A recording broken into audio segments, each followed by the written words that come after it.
Ja, da er vi tilbake. Back in the game. Back in the game, og i dag skal vi se på noe, jeg vet ikke om jeg kaller det insane, men det er kanskje litt insane, jeg vet ikke. Det høres jo... Det er altså Slap Mountain, og i Slap Mountain så skjer det mye rart. Jeg har ikke så kontroll på, altså det er en konkurranse, obviously, men jeg tenker vi kan gjøre noe annet enn å se hvordan dette her går. Nei, jeg har aldri sett dette før. Er du klar? Jeg er klar. Right. Let's go. Just over the next hill, and right off the beaten path, you'll find Big Wayne's compound. A secluded mountaintop spot that plays host to the craziest bunch of thrill-seeking hillbillies you ever saw. You won't find it on the map. It's easy to miss. But if you get an invite, take them up on it. But BYOB, and bring a lawn chair. There's lots to see, including the most bizarre slap-fighting league around. And let me tell you, these boys know how to put on a show. So hop in the truck, y'all, because we're headed out to Slap Mountain. Let's go! Sånn, oi helvete for en haircut. Jeg vet hva jeg skal legge min neste ferie, for å si det sånn. Slap Mountain. Slap Mountain. Det er før jeg har sett filmen da, men introen var jævlig god. Det er en powerful intro, det kan du, absolutt. Det kan du si. Jeg ble helt satt ut av den frisyren til han fyren, jeg vet ikke hvorfor. Altså, men umiddelbar tanke, ville du ha meldt deg på dette, tror du? Jeg tenkte litt på det under introen her, så faen, hvorfor ikke? Det ser jo litt gøy ut da. Vi kan gå videre til Slapperoo. Crystal, get in here.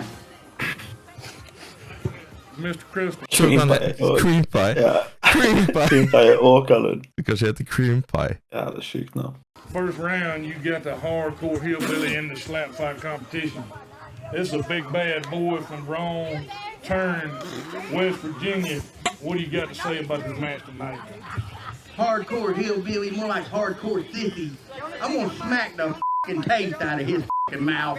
And when I'm done, I'm gonna be the first ever IWA Deep South slap fight champion. Big James, I don't care how big your damn hands are. If I go to the second round, I'm slapping. Ser han I busken der? Ja. Kanskje han stalkeren hans. Big hillbilly, get up here, man. Crystal writing a check. Is he going to... Den koselige sangen I bakgrunnen. Ja, det var ikke mye hillbilly I det. Big boy. Wrong Turn, West Virginia. Hardcore hillbilly. For meg. Redneck slapper. Hardcore. Jeg så ikke så hardcore hillbilly ut, egentlig. Jeg tror han var litt for ung I forhold til hva jeg forventet av hardcore hillbilly. Jeg så for meg at han var eldre, ja. Jeg tipper han får inn noen mine hits med de armene der. Ja, det tror jeg. Får du farten opp, så smeller det. Skal vi øve litt på det, og så kan vi reise litt? Ja, jeg vil at du skal slappe meg hardt. You heard Mr. Crystal, what do you got to say, man? Man, he talks a lot of tough shit, man. You know, I'm not just gonna slap the out of him. I'm gonna blow his head off his shoulders. I will blow that f***ing face off your head to keep talking shit. And why the f*** are we acting like Red Solo got a chance in this bullshit anyway? You might as well just give Big James the first round bye. Jeg klarer ikke la være å se på A4 bak der. Hva han gjør? Jeg tror han driter bak der. Jeg tror han bare står der og... Han er sikkert full, det var egentlig bare det. Fulle folk gjør fulle ting, holdt du å si. But I'll tell you what, I ain't worried about that joker right there, that jabroni Mr. Crystal. Sure as hell ain't worried about Red Solo Cup. And I ain't f***ing scared of you, Big James, either. I'm taking that belt back to Wrong Turn with me where it belongs. Big James said he's going home with Solo's ex-old lady, so we'll see what happens today. John Rare. Hell, he can keep her. I don't want her. He can keep her. Da har vi snart I gang. Hvem tror du vinner? Jeg tror Hillbilly vinner. Ja, han med brillene og denne hvite tingen så jo litt weak ut, hvis det lov å si. Han bare så ikke ut som en skummel fyr. Det jo egentlig ikke hardcore hillbilly heller, men jeg har vært mer redd for hardcore hillbilly hvis jeg tror for han. Ja. Enn han andre, han bare så... Jeg vet hvor du har da. Ja, det er akkurat det. Plutselig tar han fram en kniv, liksom bare sånn. Ja, det er ikke en kniv, det jo hillbilly. Det blir mer sånn, I got a gun! My name is JT Tilley, and this is the second quarterfinal match of the Amateur Slap Tournament that we discovered in the Deep South, and I cannot wait to see what happens. Our first competitor is walking up to the camera now. This is Mr. Crystal from Conover, North Carolina, and Mr. Crystal is a polarizing character. He has made enemies everywhere he has been today. And you can see here as he's rounding the corner and jumping up on the cage that this man is an elite athlete, and he's going to need those genetic gifts here today as he faces his toughest opponent to date. Det var en utrolig god introduksjon da. En elite athlete. Du ser det.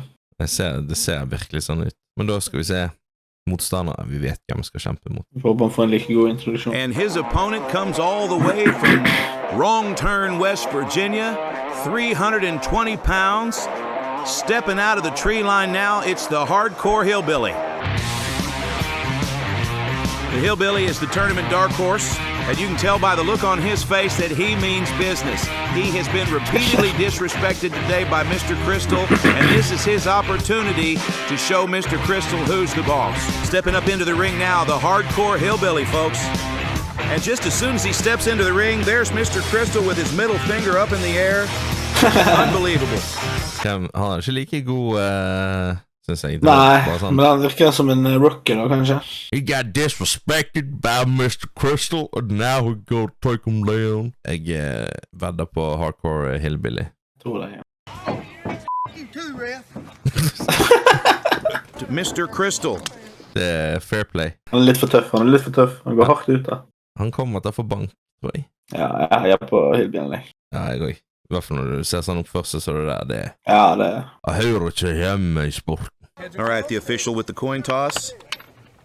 And it goes to Mr. Crystal. All right, Mr. Crystal's going to slap first. He scoots up to the table here, or at least as close as he can get. Weak! Det var weak. Hva faen var det da? Det der jo sånn du får for bestemor, liksom sånn. Nå det hardcore sin tur, kan du tenke deg hva som skjer. Jeg gleder meg. Jeg håper han smeller det. And that first slap is just a little bit of a dud. It actually was in the strike zone, but it didn't have much power. And then suddenly Mr. Crystal wants to shake hands. Hillbilly says, no way. Hillbilly hauls off. And a swing. Han bommet litt. Ja, det var litt... Det var mer som han traff han I fronten av fjeset. Ja. Sånn at han ikke imponert over disse første slagene. Nei, kan være nervøsitet ut og gå, jeg vet ikke. Kan være. Men det var jo litt weak det også. Skuffende. And a miss from the hillbilly. He actually just kind of catches the tip of the nose, knocks a booger. Så snotten som bare forlorer. And then look, there's just a moment of sadness there. Men han har jo helt byttet om på attituden sin her da. Ja, han mistet det med en gang han bommet. Han tappte han all tro han hadde på seg selv. Klar for nummer 2 nå, så han klarer å bli med det. A lot of noise behind me, folks. I'm sorry. Please forgive that. You're forgiven. I was hitting harder than that. All right, Mr. Crystal, here we go with round 2. Okay, now that was actually a pretty good... Det kommer seg nå. Det var ikke... Det var faktisk som han dyttet han ned I fjeset, liksom. Ja, det var ikke... Altså, det kom I hvert fall en lyd, I det minste. Det var mye bedre enn forrige. Ja, det var det. Den forrige var jo... Det var jo kos. Ja. Dette var jo mer sånn... Det var mest... Du vet sånn oppvekker slapp. Men ikke slapp. Og jeg slapp. Jeg så slapp. You can see he's got just a little bit more power here, and he's hitting right in the strike zone.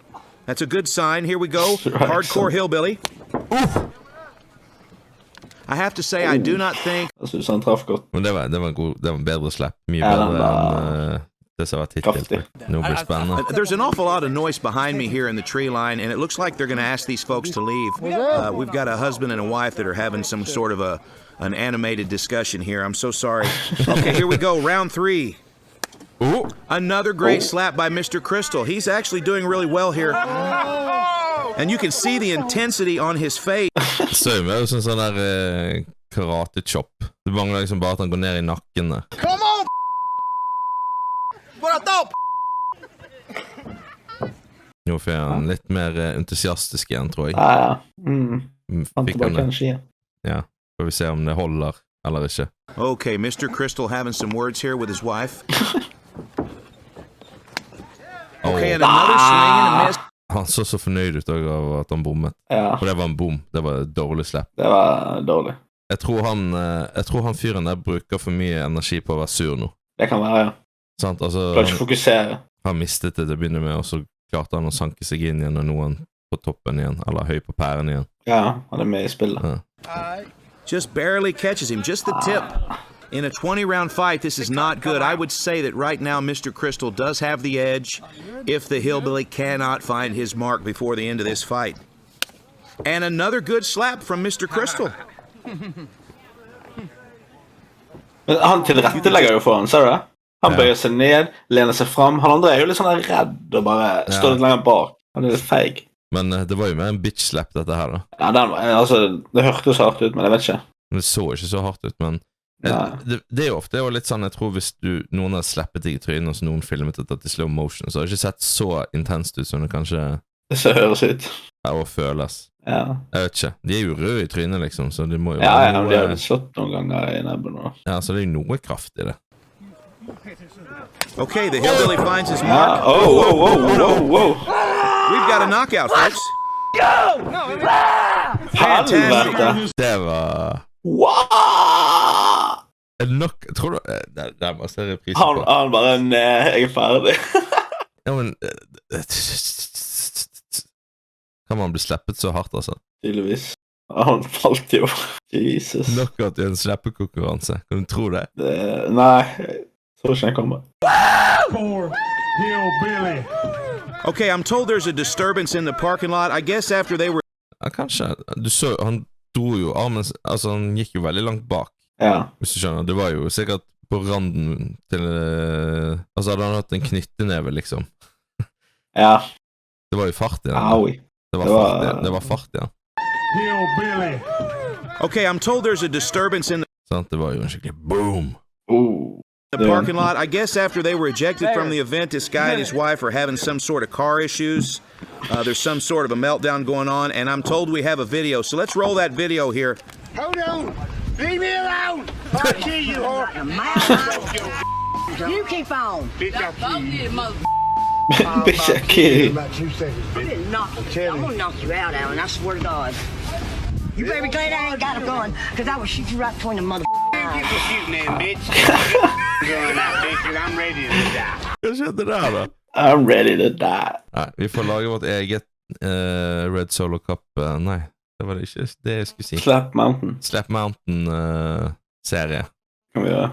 Slap Mountain Strila-versjon. Men det var spenstig. Det kan trygt sies. Absolutt, jeg synes det var gøy. Ja, men da sier jeg takk for oss, og gjerne like and subscribe hvis du vil ha evig hell I livet ditt. Ellers så får ikke du ville ha det.